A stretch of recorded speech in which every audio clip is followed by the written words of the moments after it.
The alarming new number with the Omicron variant in this country, the CDC now reporting it accounts for 98% of all new cases in this country. And tonight, an all-time high, 1.4 million new cases reported in a single day, including a weekend backlog of cases now being reported, a six-fold increase in a month. And with a record number of COVID patients in America's hospitals now, the medical director at one Los Angeles hospital saying tonight that declaration that we are 100% broken. We are now in disaster mode. We have heard all along authorities believe Omicron may produce milder cases if you're vaccinated. But hospital officials in so many states tonight say what they're seeing among the unvaccinated is devastating. They are 17 times more likely to be hospitalized, 20 times more likely to die. The nation's top health officials on Capitol Hill today defending the government's response. Dr. Anthony Fauci saying COVID-19 is an extraordinary virus that has fooled everybody all the time. The Senate panel asking nearly 2 years into this pandemic, why is it still hard to get tested? The images tonight at just one testing site, the long lines at Camping World Stadium. This is in Orlando again today. People lining up in the frigid temperatures here in New York City. Elsewhere in the Northeast, testing sites closed because of the brutal cold and concerns over frostbite because lines can be so long. And from Texas to California, these images from Palo Alto, authorities now asking parents to help teach to keep schools open. And is the CDC about to issue new guidance on masks? The stark difference in protection if you're in a room with someone who has COVID, depending on the kind of mask you have on. Our chief national correspondent, Matt Gutman, leading us off tonight.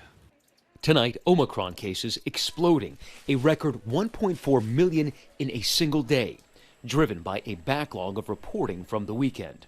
And those numbers pushing hospitals to the brink. At the current moment, we are completely inundated with COVID patients. Our inpatient volumes are through the roof. Facing that relentless surge, health officials on Capitol Hill today defending their pandemic response. This is an extraordinary virus, the likes of which we have not seen even close to in well over 100 years. It is a very wily virus. It has fooled everybody all the time. The acting FDA commissioner warning keeping essential services up and running remains the challenge and said that most people are going to get the virus. I think it's hard to process what's actually happening right now, which is most people are going to get COVID. For now, hospitals in California are forging through staffing shortages by telling healthcare workers who have COVID but are asymptomatic to come back to work. But nurses are pushing back. Why would you instruct us to go back to the office if we're asymptomatic, COVID positive? Is the concern that it's just going to spread the virus further? Exactly. How is that going to stop the pandemic? We can spread it to whoever is in contact with us, as well as our own community. I work with vulnerable children. They do not need that. And then will they trust us? Oh, are you COVID positive or not? But the unvaccinated face the greatest risk. They are 17 times more likely to be hospitalized and 20 times more likely to die. Indiana now seeing the highest death rate in the country. Even though they say Omicron is probably more mild, I don't think we're necessarily seeing that with the unvaccinated. So it really is just like a second surge right on top of the last one. But tonight there are signs of hope in some places first hit by Omicron. New York City, the first epicenter for the variant, now seeing cases dip 17% since January 1st. Our Stephanie Ramos is in nearby New Jersey, where they are seeing it firsthand. I'd like to think that we are just at the crest of this Omicron surge. The numbers are starting to look a little bit better. This as the CDC is reportedly considering updating its mask guidance, according to the Washington Post, to recommend N95 or KN95 masks over cloth masks. Studies conducted before the Omicron variant estimated for two people wearing cloth masks, it can take about half an hour to spread the virus from an infected person to an uninfected person in the same room.